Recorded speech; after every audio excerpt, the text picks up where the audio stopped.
Thank you for participating in the NIA and NHLBI Entrepreneur Workshop Series. This workshop covers the topic of licensing and partnering agreements.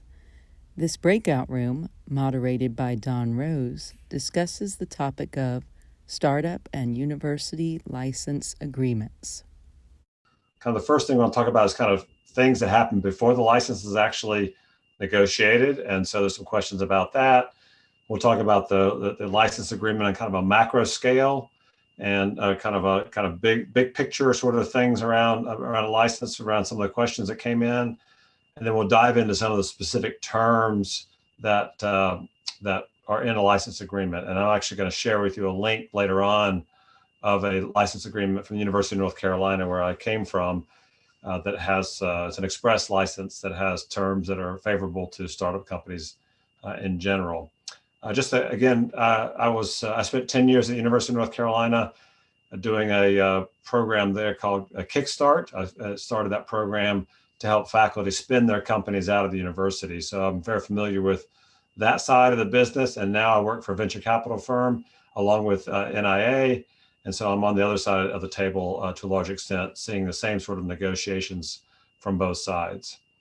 So one of the first questions that comes up is how to better engage with the university to be the first to know about any additional IP that comes out in your area of development. And I think that really just comes down to relationships. And one thing I'll emphasize throughout this is just building a relationship with the tech transfer officer in your specific area so that they know what you're interested in and can kind of keep you abreast of different things. Having said that, sometimes they're not always the first to know what's going on. And so having relationships with faculty is another way to help with help figure out what's kind of coming down the pike in terms of new developments. So those are just, again, it's all about building these relationships and getting to know the people and understanding kind of what their job is and how they do it. But, there are things that are not disclosed to the university that may be of interest to you from a business perspective. And so just knowing the tech transfer officer may not be enough. Knowing the faculty who are developing those could be part of that. One of the questions that comes up a lot is, at what stage should I license the IP, or when in the research cycle is appropriate for licensing a technology from university? So, there's no one answer to that question about when is the best time to license a technology. What I will say is that tech transfer officers are not interested in spending more money on covering patent costs if there's nobody interested in the technology. So there's kind of a sweet spot. Licensing it very early may be disadvantage. There may be some disadvantages to that. Not really per se.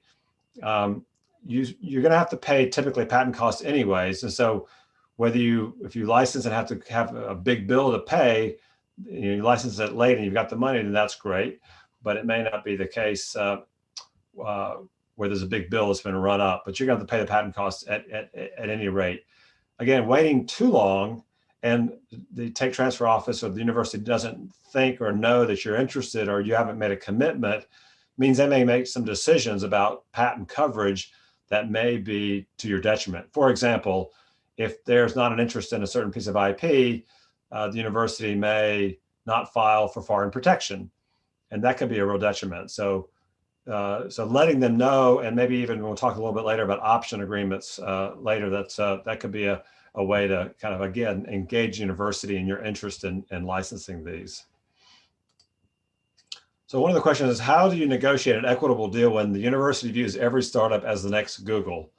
Well, what I would say to that is hope springs eternal for everybody, right? Whether you're an investor, whether you're a TTO, but all the reality is that not everything's going to be a Google. So I think understanding the TTO's perspective that they're a cost center, they're not a profit center. People think they're a profit center. They're actually a cost center because they rarely make a profit on their assets that they're licensing out. There are a few, Stanford and a few others, but overall, most universities lose money.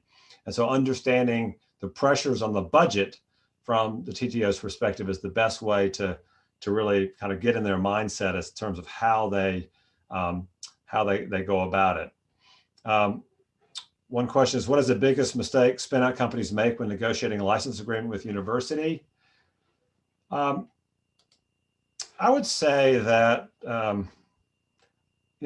for any good negotiation, I think it's a kind of a common saying, the best agreements are the ones where everybody thinks they got the worst deal, right? And so leaving something on the table may be, a kind of a failure to not leave anything on the table. And I think that's, and just, not building a good relationship with the TTO folks, that they really, and I think that back to Ethel's comment about not listening, I think a big mistake is not listening to what the requirements are from the TTO's perspective in terms of and again, they're doing this in the public interest to a large extent because they have a legal right to get some of this out, and so they really have to do that, but they have to do it within certain constraints. Many of them just budgetary constraints. So listening to them about those budgetary constraints can be important. One of the questions was, as an inventor, what is the best deal structure for negotiating a licensing agreement with an academic institution?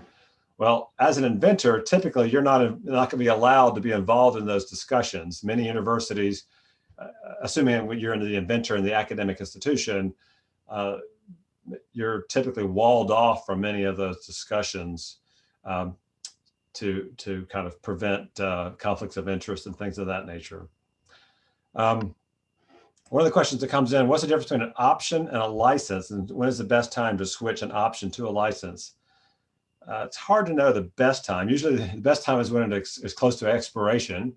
That uses a driver for the option agreement. You'll have like a 6-month option, and at the expiration of that, you have to make a decision about what to do next. But an option agreement is exactly what it says. It gives you some window of exclusivity, typically, to license a technology. You have an option to license. So it kind of locks up the technology for a certain period of time. And people will use it a lot of times to go and try to raise some money or do some experiments or try to apply for an SBIR grant or whatever, but just kind of, it freezes the asset for a kind of moment in time. And there's a cost to that. There's typically a payment, an option fee that goes to that. What you hope is you can apply that option fee to your license agreement. Sometimes that will be acceptable, sometimes not. And but again, an option agreement just allows you a little bit of flexibility without making a big commitment. It's almost like kind of dating before you decide to get married. How to negotiate with the university when IP was developed outside the university, but using only partial university resource. So that comes down to really the kind of the inventorship and the ownership. And so that if a university resource was used, the question is, was that university resource involved in a kind of inventive step? And that's what a patent lawyer is supposed to do. They're supposed to figure out, was this just a contract research exercise, or was there an actually inventive step? So, purifying a protein is one thing. Contributing to the design of a molecular entity is another thing. And so those are, one's an inventive step and one's not. And so a patent attorney will have to, will sort that out. Do you need to secure a written document from the university stating you own future ownership of awarded patents? Well, I'm not sure exactly the nature of that question. Two ways to answer it. One is that university owns all IP that has been developed by faculty at university. So that's just, it goes with the employment agreement. But it could also talk about, sometimes the university will release intellectual property to the faculty inventor for their own development. That's fraught with all kinds of things we can talk about later, but universities don't typically like to do that because it creates other sort of conflicts as they go forward. Okay, so that's kind of on a macro scale. So any questions about license agreements and pre-license agreements, option agreements, and that sort of thing, just raise your hand and I think you'll jump to the top of the screen and we can we can answer that. Okay, Bruce, why don't you unmute yourself and ask your question? Yeah, what are your approaches to protecting against a company licensing a technology in order to kill its development? You can set milestones, but they can monkey around and smoke and mirrors and make it seem as though they are meeting the milestones when in fact their ultimate goal is to kill it. Yeah, that's a great question. I think that short-term diligence milestones can help. There's not. I mean, you're right. There are delays that can happen that can cause it, make it hard to keep them from doing that. There's no kind of bulletproof answer to that, really. I think that understanding early on what their intent is and setting out some milestones, especially some significant financial milestones for non-compliance, because everybody has a price, right? And so if the non-compliance milestones get to be really expensive, then it becomes economically not worth it for them to kind of hold on to that. Whether they would agree to those up front, remains to be seen. So I'm just looking at the chat here real quick. So the university will own full patent rights even if development began outside the university. Not necessarily. It depends on what the agreement said about the joint development. If something happened outside the university and then it was a joint agreement with somebody in the university, then it has to be sorted out about was there any sort of agreement ahead of time. STTRs are the best example, where typically there's a joint sort of ownership of IP through something like that. Okay, well, one of the terms that just popped up in the chat, I'll just speak to right away, and that is the university use of the IP. And oftentimes you'll find in an agreement, a license agreement, the university retains the right for research use only of that intellectual property. And that can cause some heartburn for some people, but it's hard to get around. I think the university wants to be able to do its research the way it's doing its research. Now, it can be, offering that as a service outside the university, that gets a little fuzzy, but doing research is research and it should not be a kind of a commercial concern, but that will definitely be one of the terms that you'll find in there.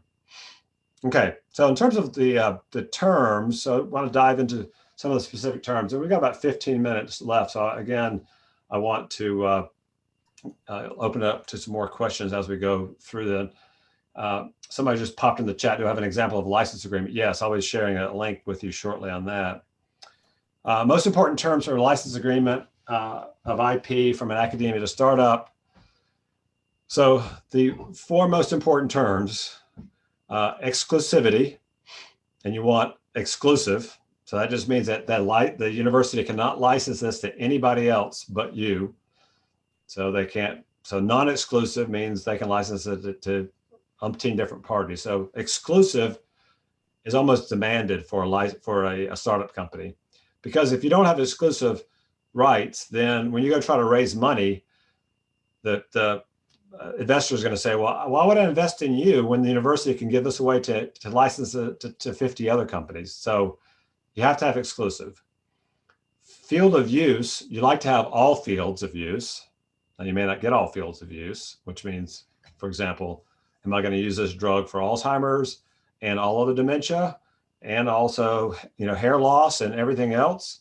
Or is it just going to be Alzheimer's? And so field of use, you'd like to have, again, exclusive, all fields, and you'd like to have worldwide protection or worldwide licensability here. Now, if they haven't filed worldwide, then that may be a moot point. But if you're just starting out and they're just considering all the international patents, you'd like to have worldwide. And the final is for a startup company, you'd like to push as many of the fees back as possible, so no upfront fees. So a lot of times the license agreement that you'll get is a standard license agreement from a TTO office is for a big company, and it'll have some sort of upfront fee of $100,000 or $1 million, something ridiculous, which of course no startup company can do. But a lot of times that's just kind of what they have as their standard opening salvo. But for startup companies, you'd love to have no upfront payments and a delay as far as you can for paying all the patent costs and things of that nature. Okay, So one of the big terms that comes up is equity from the company. And so there have been various ways this gets sliced. I would say that for many folks, it's kind of, it varies from say 5% equity to say 20% equity. That's probably the range that you would see. But there's always caveats associated with that. So for example, there'll be, okay, we'll take 5% equity, non-dilutive. In other words, we won't go less than 5% equity until you've raised your first $1 million. So there's a non-dilution clause that'll be stuck in there. And that gives investors really heartburn as well. So that equity number isn't just the only thing you think about. You have to think, what is the equity number? And then what are the other constraints around that, like non-dilution clauses that they may put in as part of that. Some people have gotten around this with, so UNC's Express license, I'm going to share that link with you in a bit. They don't have in fact, they just changed it again, but I'll just say in the past, their Express license took a liquidity fee at the end. And so what they did is they looked through all the different deals they did, and after, full dilution, they still owned about 1% of the company. And so they just said, okay, at the end, when you go public or you're acquired, simply give us 1% of the acquisition or the IPO. So that was their solution. One could argue both ways about whether that was a good thing or not, but that's the way they kind of got around having to negotiate equity, which is, it's not worth much right now. Who knows what it's going to be worth in the future? So it's hard to negotiate what's the right number. Is it 5% or is it 15%? That's probably one of the biggest ones out there. Okay, so I'm going to stop there for a minute. Any questions about just equity as part of a license agreement? Travis, you can unmute yourself. Hi, thank you very much. I was wondering, so with your contract with the university, there's the inventor owns so much, the university owns so much, but then you as the inventor do your startup company. So then you're talking equity between the university and the startup company. That's what you mean? So the share that the inventor gets for the university, that's a moot point because the equity you're talking about is between the company and the university? Yeah, so the equity is part of the license agreement. So the university will own part of that company. Now, as a founder, if you were a founder in the company, you'd own obviously probably a bigger chunk than the university owns. And what typically happens is the university will make you declare one over the other. And most typically you'll say, well, I'm going to keep my founder's shares as opposed to participating in the liquidity of the smaller piece of equity that will come from the university. So that's and usually they make you choose one or the other because they don't allow double dipping in a sense. Absolutely. Okay. Thank Thank you very much. Yeah, absolutely. Any other questions about equity? Alan, yes. Unmute yourself. I was just wondering about how damaging the non-dilutive equity would be. I've heard from VCs that when they see the university has non-dilutive equity share, that they get very worried or scared, or it scares them off. So when negotiating an agreement, there's all these different pieces to manipulate. How hard should one try to remove the non-dilutive equity from the equation? Yeah, that's a tough question. It's a good question. I think that if you could, maybe if they wanted 5%, or let's say they wanted 10% with non-dilution, if you say, well, we'll give you 12% with the dilution clause in there, or 15, you may ask the question, how much would you take to take that non-equity piece out? I mean, so the non-dilution piece out. So there's got to be a threshold where they would say, okay, well, there's going to be 5% with non-dilution. Now we'll take 10% with dilution. Maybe they'll go for that. What they're trying to prevent, and this is just trying to understand their perspective, they're trying to prevent taking a 5% equity position, and then you hire a CEO and a CFO and a CIO and a CTO and a CSO before you even raise any money, and you've already given away, a ton of equity. Now the university went from 5% to 1% without any money going into the company. And so from their perspective, They just got robbed of a bunch of equity that where there's no real value added to the company. So that's kind of their perspective. Does that make sense? Yeah. How did the VCs view that 1% of the final IPO purchase price? Did that go over well with VCs? Yeah, I think so, because it was just it's fairly straightforward. The only issue with that is that term from the university's perspective has to survive the agreement if and when the agreement is terminated. So let's just say if the company says, we're not going to use that technology anymore, we terminate it. But somehow you got to make that one clause survive for the next 10 years. And that's always, that's the problem that makes it difficult for everybody to not, so the company goes public and there's a gotcha because they have to pay 1%. And no one knew about it because it was buried somewhere, in some document like that. Okay, thanks very much. Okay, Richard. Yes, I'm wondering if you could give any advice on a difficult circumstance wherein the university managed to persuade an inventor to pay $70,000 for all of his patent expenses, and now is coming back and creating unreasonable terms for licensure. Is there any appeal that's possible to the federal government or anyone else for, what it seems to me like pretty unreasonable behavior? Yeah, I wish I had an easy answer for you. I think many times universities will say to faculty, take some money out of your account, your royalty account or whatever you have, and show us that you're committed to this. If you put in X, we'll put in Y, and we'll proceed with this. And they put nothing in. Yeah. Okay. Well. Yeah, it sounds like a raw deal. I can't really, I don't know what kind of appeal you can make to that. So yeah, it's unfortunate probably that they. I mean, you can't appeal to the federal government as an arbiter since the federal government has often paid for the whole shooting match. And I just don't understand why the Bayh-Dole agreement legislation gave authoritarian rights with no ability to call into question anything. It just seems to me like it's created a monster. Yeah. And my observation is the terms over the years are getting worse, not better, because a lot of these tech transfer office professionals go to meetings and lawyers keep giving them clever terms to put in the agreement, for more and more payouts.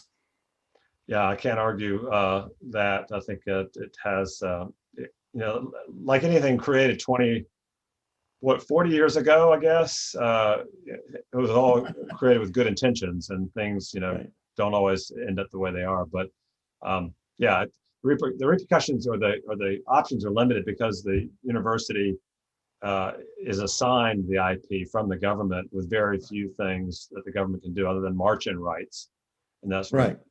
So, okay, let's go to Ellen. You're muted, Ellen.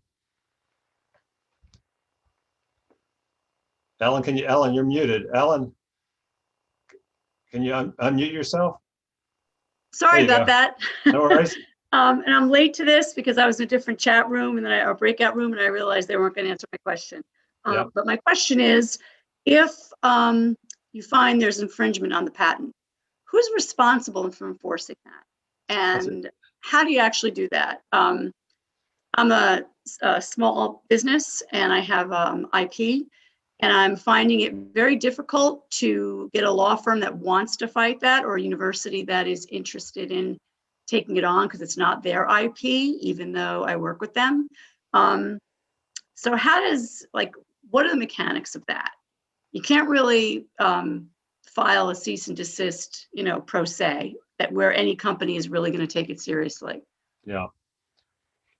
I mean, in the agreement itself, it gives the right to the university to do the infringement, but everybody knows the university has no deep pockets and that they're not going to go after an infringer. So that's where it comes down to kind of a relationship with the TTO office and asking for either amendment or just permission to do that. Now, if you're, of course, startups don't have deep pockets either. No. It really puts both of you in a rough position to not be able to go after an infringer like that. So there's no easy answer, unfortunately. I think that again, the legal answer is the university has those rights, but many times they don't exercise those because they don't have the money to exercise them.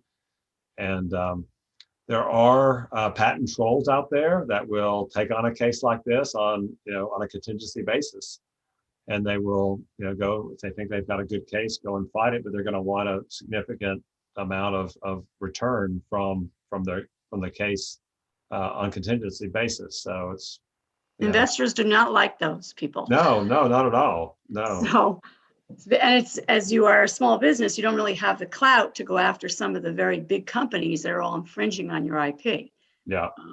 Really caught between a rock and a hard place. Right. Okay, I just shared a link to the investor document. So let me hang on one second real quick while I change that. But while I'm doing that, let's hear from Amanda. You had a question. Oh, my question was, I'd like to understand the range for each of these, parts of the terms. Like, for example, if you're talking with a company, if you're talking with the university and a company about the royalty fees they might collect on a diagnostic, what sort of the typical ranges you might see?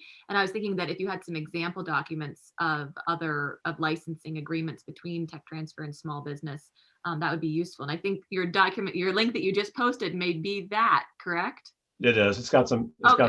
It's got some things in there. So Perfect. let me pop it back into this new link in here and let me know if that one works. But yeah, that's royalty single digits typically, depending on whether it's FDA approved or not FDA approved, and those are kind of typical. 1%, 2%. I think that universities are trying to keep those numbers down because many times there's other royalties that get stacked onto those royalties, and so there's something called royalty stacking that can happen. So that's the typical range, is kind of single digits. I mean, anything over 5% is probably out of line for a royalty agreement in general. So, okay, City Labs. Hi, Don. We recently received a NIH Phase 2 award, and we have a subcontractor university, and we're about to interact with them and ask them to perform the work, and we wanted to understand what will happen with the resultant IP. What should we negotiate? What should we be shooting for? Do you have any general advice that you can give us? Yeah, I think that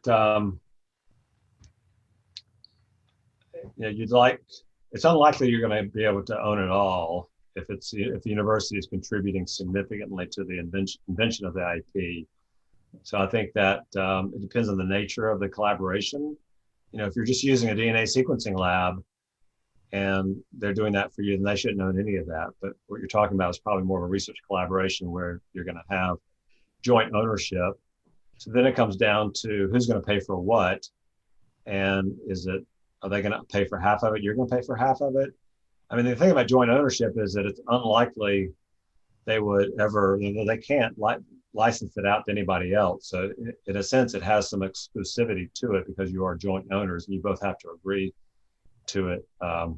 So I think what I've seen typically is just joint ownership.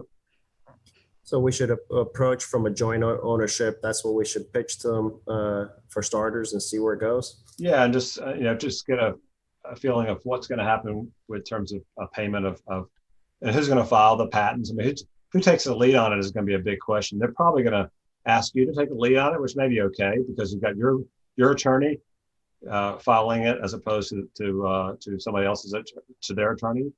So that's probably your best bet. That'll be fine with us. I mean, we've gone that pattern route several times. We have that all set up within our company. Okay, so we'll start that process. As far as the negotiation, should I just approach them? Should I bring our contracts administrator into this or our patent attorney? Is there any, I would just start out very open-ended to say, we got this STTR. How do you want to handle any sort of IP that's generated? Okay. And just see what they come back with. I wouldn't prescribe it too much. It is the top of the hour, so just if I could get some feedback from somebody who's clicked on that Google Drive link that they actually got it, that would be great. Yes, works fine. Okay, awesome. Thank you. And folks don't have to hang out. We're going to stay here probably another 10 or 15 minutes, maybe answer any questions that you come up with. I think I've covered most of the terms in the license agreement. Again, the two big terms are the grant, which is what are you getting for your license in terms of the field of use, exclusivity, and that sort of thing. And then the consideration back to the university. Those are the two big ones. And then everything else is kind of gravy on top of that. But Monica, you had a question. Go ahead, unmute yourself.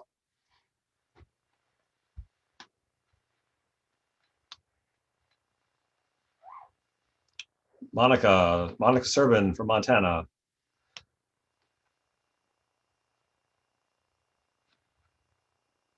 Okay, now you're muted.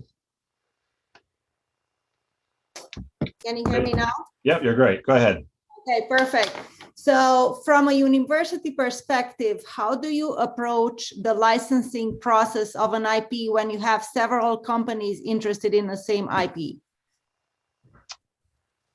Well, from the university's perspective, they're going to be looking at the one that has what they think has the best opportunity for commercializing the technology.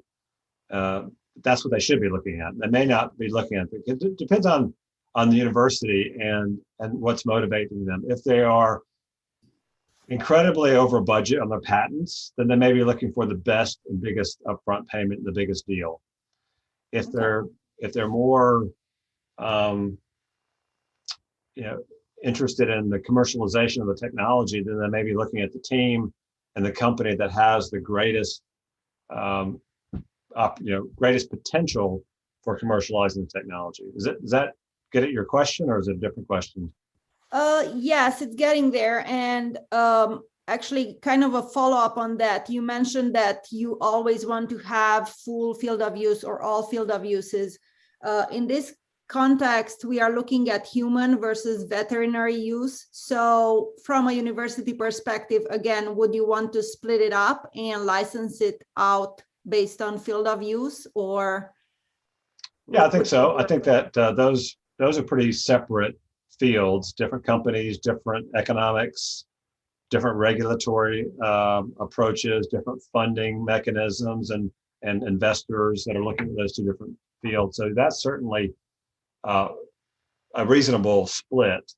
Now, within human use, splitting into different therapeutic areas, that's where it gets a little more difficult, perhaps, depending on how big the opportunities are. Okay, thank you. Mm-hmm. Okay, any other questions? Anybody have any questions about the Carolina Express license that I just posted? Raise your hand and I can get the question answered. Look back at my sheet and see what other questions we haven't covered.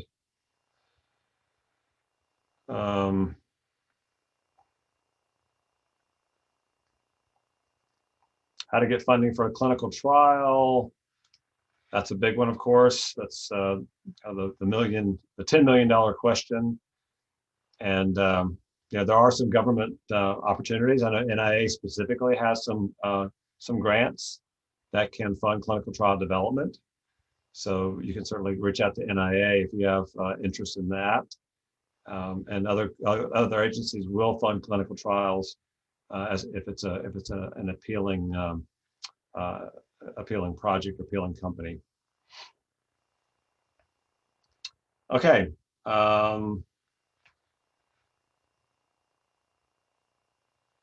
Lots of questions coming in. So I don't know about data sets, negotiating data sets. I've seen that question come up a couple of times. So access to data sets, I guess it comes down to how proprietary they are, patient information, things of that nature. Are you going to be using them for long periods of time or short periods of time? Those would be kind of the things that I will be thinking about. All right.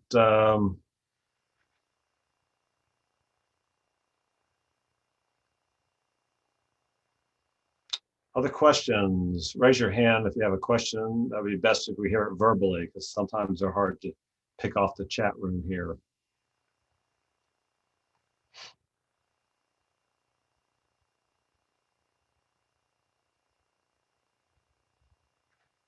Okay. Is it Shahar? Shajar, yes, sir. Shahar, okay. What's your question? Hey, I made a grant application with NIH, but it got stuck. It was my first time with the Data Safety Monitoring Board, and I'm not sure how do you get one of those, or who do you talk to about that? And if you're a small business startup, then how can you work with the institutions to make that happen? It's not easy to work with the hospital or university. Yeah. Unfortunately, I had no idea. That's a license. I mean, we're kind of talking about licensing, and if you reach out to your program officer, and they can probably give you some hints on that. So sorry, I can't help you there. Okay, no worries. Thank you. Okay, Alan? Yeah, I received the download, and thank you very much for posting that. That's really helpful. But I haven't had a chance to really look at it and ask you intelligent questions about it. But one of the things I'm concerned about is like the fee structure. Could you summarize that quickly for us? Like what kind of fees to expect? What kind of fees are reasonable? So so upfront fees are the first thing that you want to not have, and you can argue that startup companies don't have any cash, so they can't pay that. Then there'll be the fees of the for patent reimbursements, and so there'll be a big bill that's been run up all of a sudden for all the patents, and then there'll be a future patent costs that the university will incur on your behalf that have to be paid. So the question is, how do you structure that? Could you put together a payment plan that shows, that puts it out over several months or over a year or something of that nature? Again, universities want their money, but they are also trying to keep you engaged and keep you paying your fees on a monthly basis. So just because they ask for $10,000 or $100,000 for patent reimbursement, you can always say, can we put that into a payment plan that can be used for payment over a period of time. And the other fees are going to come are milestone fees, so that you have if you file an NDA, for example, you may owe the university a certain fee, or if you complete phase 1 clinical trials, you may have a fee that goes to the university. So those are fees that will be there that have to be budgeted for in the future. And if you're at that stage where you're going into clinical trials, and likely you've got money to do that, and you can cover those sort of fees. Okay, like for the patents, if there's been several patents and the bill is say $100,000, and you want to get go for a clinical trial, so you want to recruit an investor, that $100,000 is a big horse in front of your cart. How do you get started with paying out $100,000 before you have an investor to help you run a clinical trial? Well, that's what if you've made a good argument that you're the right person to do this, and you've got a team together to do it, and you've got the background and the experience, and you've got a plan in place, and they believe it, and they believe in you and what you're doing, then they should be open to some sort of deferment. So let's put this out 6 months, or let's put this out on a monthly basis. So $10,000 a month for the next 12 months. And that may be a way they can structure that sort of thing. Okay, thanks. Okay, Jean. Hello. So I have a question around the royalty for the licensed technology, or in another word, the technology know-how. I saw in the agreement that I'm negotiating with Tech Transfer Office, there's a non-exclusive right for the licensed technology or the know-how, and I'm still paying a royalty for that. Can you talk more about the usual structure that you see for non-exclusive license know-how? Well, if you can get it exclusive, you're in a much better position, but maybe that's too expensive. I don't know. I mean, yeah, the term should drop off dramatically from, I mean, I don't know, a factor of 5, factor of 10, perhaps, from exclusive to non-exclusive, because it gives them the option to license to multiple parties. So just assuming that they can license to 5 additional parties or 3 additional parties, then that's, you know, that's more revenue for them for that. I assume that's what you're talking about when you say a non-exclusive, correct? No, we have a exclusive license patent, but for the know-how, what they propose is to make it non-exclusive. Do you see that arrangement like normal? And how are they defining know-how? They have an appendix that is leave as blank right now, and they would update it. Yeah. But for now, it's blank. Well, it could be that that know-how is applicable across other fields and other licenses or other areas. And it could be that the faculty wants to consult in that area to another company. It's hard to know exactly without seeing the agreement what the know-how is they're talking about. But it sometimes, even though you license the technology, you still want to have access to the faculty or graduate students or postdocs to get some of the nuance around the technology. Or how do you set up the assays, and how do you do some of that? And maybe that's what they're referring to. It's hard to know right off the bat. But that I would just ask questions. You know, how are you defining it? And B, why is it non-exclusive? And C, what would it take to make it non-exclusive? Everybody has a price, and just curious what it would take. Okay, great. Thank you. Mm-hmm. Okay. Other questions? Raise your hand. We'll raise your hand buttons on there so I can see the 50 participants. I can't see everybody. Yes, Elleron, Hamburger.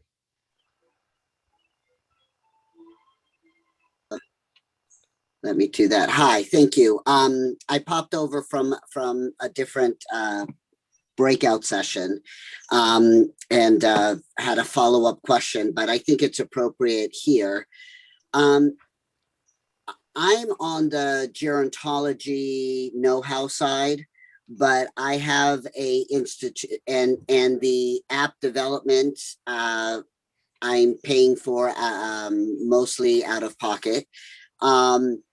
It's an e-health, but the university is going to provide research design the approach component. Like, I know how to develop an app. They're going to try to figure out what they think is a winnable strategy for the NIA in terms of the research design and the ongoing feedback thereafter. So my question is, I think it's a contractual relationship with the university, but the university is interested because they see big dollars, and the deans need big dollars to stay deans and all of that kind of stuff. I'm happy so long as I'm like building the app, and there aren't that many apps out there that are based in science, let's just say it that way, in the general marketplace. So I think it's all worth it, but I was going to be the PI. Maybe we should be joint PIs. Do they own the data, but I own the IT technology? How should I be thinking about this so that I go in, I guess, reasonably? And the one term that I haven't embarked with them, but had issues with the technology folks, is the length of the NDA. Like, so the NDA is not the end all be all, but as a starting point, let's have an NDA. So I said 10 years, and they're like, no way. I mean, 3 years max. And I'm like, well, why? I mean, I know things change, but if it changes, then it's irrelevant if it's more than 3 years.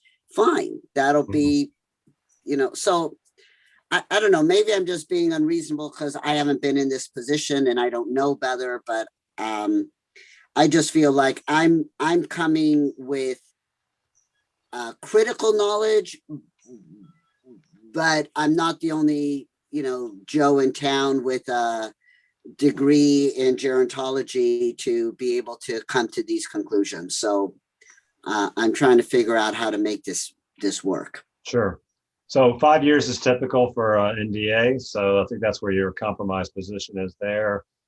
In terms of kind of negotiating the terms of this kind of agreement, I think the kind of starting point is what value are they bringing to the table versus what value you're bringing to the table. So looking at your scope of work, try to at least delineate some level of value between the two of you. And that's where, you need to differentiate, first of all, is there value on the database and things that they're bringing to the table? And that's, perhaps one of the things. Is there value in the design of the research? That's one thing.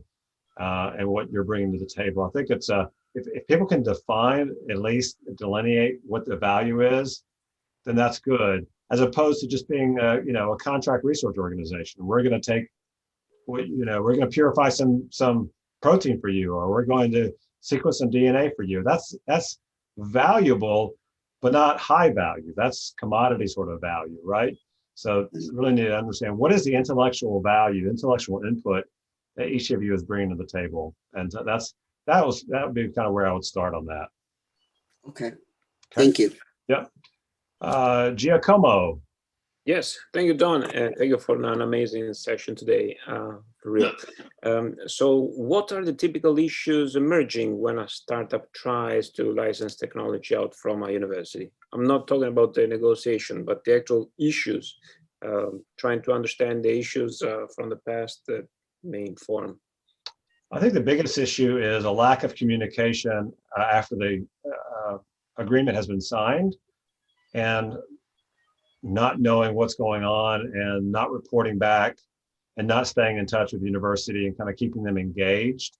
They have a typical 1 year, every year you've got to give us a report on what's happened and that kind of stuff. But you do yourself a ton of favors by sending them a monthly update on where the company is, challenges you've had, funding, scientific progress, so on and so forth.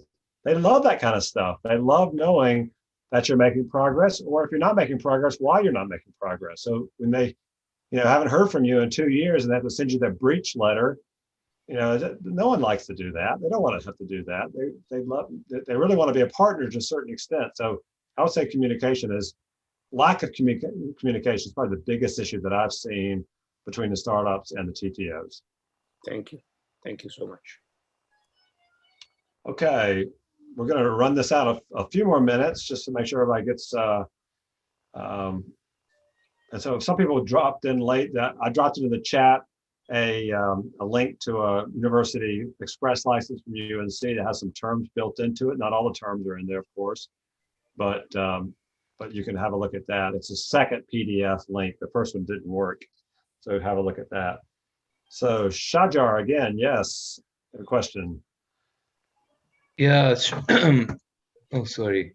So you were talking about licensing technology from the university, but let's say you're the inventor. Could you license your technology to the university instead of from them? Well, if you're an inventor employed by the university, no, independent, not a student. The university is not interested in licensing. They got enough technology on their own to deal with.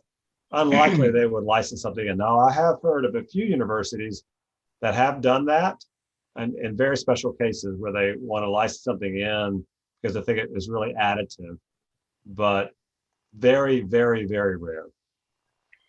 Okay. All right. That's all my question was. Thank you. Okay. Okay. Last call for questions before we shut this thing down. All right. So we have a question here. If university students end up working on the research project, does that introduce additional problems? Yes, it does. First of all, they're inventors, and that does create a conflict in the event that the university licenses the technology out, and trying to kind of navigate the faculty and student relationship. It's a little tricky, not impossible, but it happens all the time. Okay. With that, thank you very much for attending, and please fill out the survey form for the workshop to let us know what you thought of this. And there's another workshop coming up in August where we're going to talk about value proposition and how do you differentiate yourself from the competition. So with that, have a great day and we'll talk to you later.